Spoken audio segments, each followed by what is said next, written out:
నెల్లూరు జిల్లా Ravindrababu Ravindrababu DC Palli board member sir. మాకు పొగాకు పంట సార్ ఇంకేమీ లేదు, మాకు ఏం బోర్లు కూడా నీళ్లు పడవు.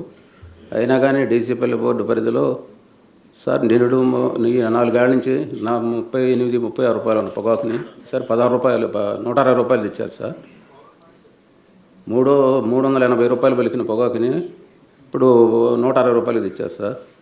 కానీ మేము ఏ ఆధారం లేదు సార్, ఏ పైరు దానికి నీళ్లు లేవు.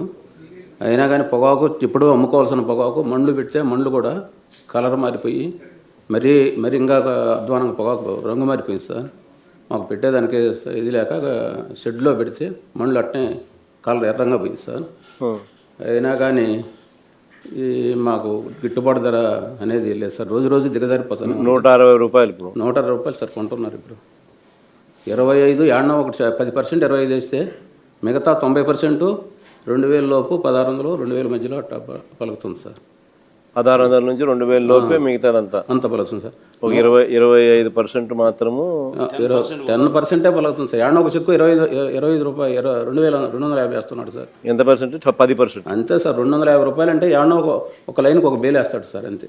అంటే 10% కూడా వేయరు, 10 వేయట్లేదు సార్. 250 పడేది 10% కూడా పడుతుంది, మిగతాదంతా సబ్ 200 అంతే. 160 అది 16 రూపాయలు వేసినా మళ్ళీ అది కట్టుకునేటప్పుడు ఏదో ఒక పెండింగ్ సార్, అది ఎర్రంగా పోయింది, ఇది పోయిందని అట్లా ఇబ్బంది పెట్టి కొన్నవి నో బెడ్ మెజారిటీ 160 అంతే సార్.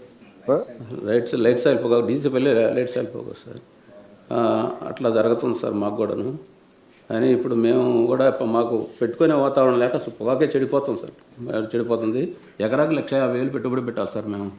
ఇప్పుడు 1,00,000 కూడా వస్తుందా అదని బ్యార్నీకి వచ్చి 5 లక్షలు నష్టాలు వస్తాయని అనుకుంటున్నాం సార్, ఒక బ్యార్నీకి వచ్చి. అది సార్ మా పరిస్థితి.